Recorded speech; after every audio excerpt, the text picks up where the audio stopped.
We celebrate today the memorial of Saint Apollinaris, Bishop and Martyr.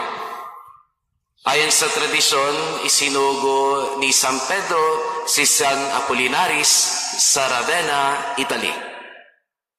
Mga kapatid kay Kristo, ano bang pwede nating matutunan sa isa sa mga mahahalagang santo ng ating simbahan? Uumpisahan ko sa isang katotohanan. At ano yun? Ayaw natin sa mga taong makukulit. Ayaw natin sa mga taong makukulit. Nakakairita sila, paulit-ulit, nakakasawa, nakakapagod. Sabihan ka pa lang ng mga anak mo ng ilang beses, paghihingi sila, makukulitan ka pa lang, sasabihin mo pa sila ang kulit mo. Sa mga taong hingi ng hingi sa iyo ng limos, mga kilala nyo nang lagi kayong nilalapitan, lalo na dito sa simbahan, panigurado ako sinabihan nyo silang kulit mo. Ayaw na ayaw natin sa mga taong makukulit. But dear brothers and sisters, Saint Apollinaris is also like that, makulit. Pero hindi yung kakulitan na nakakairita, kung hindi yung kakulitan na may halong kabanalan. This is what we call the holy persistence, ang banal na kakulitan. Bakit po ba? 4 na beses siyang pabalik-balik sa Ravenna, Italy. Una, pinalaya siya sa Ravenna, ngunit bumalik siya.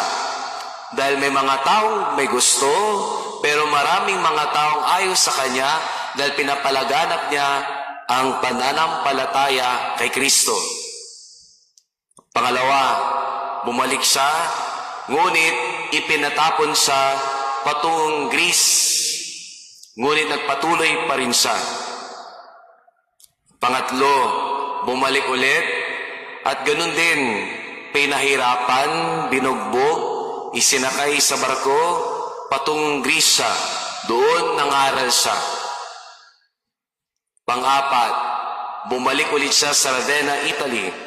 Ngunit sa ika-4 na pagkakataon, binugbog, inusig, at kalaunan, pinatay. Makulit. Kung ako ay si San Apollinaris, ay hindi na ako babalik sa Ravenna. Misa ilang beses ka nang pinatapon, binugbog, inusig, at kung ano-anong mga hindi kaaya-ayang karanasan sa lungsod na iyon. Buti na lang hindi ako si San Apollinaris, kasi makulit siya. Sa umagang ito, umpisahan natin ang linggo na ito sa mga taong makukulit. Yung mga taong ayaw ninyo, yung mga laging kumakalabit, yung mga taong sirang plaka, yung mga taong nauubusan na tayo ng pasensya.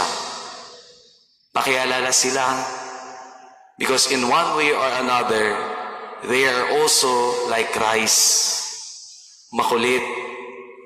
Kung hindi nangungulit sa atin ng Diyos, walang bagay na hihigit sa atin. Saint Apollinaris, pray for us.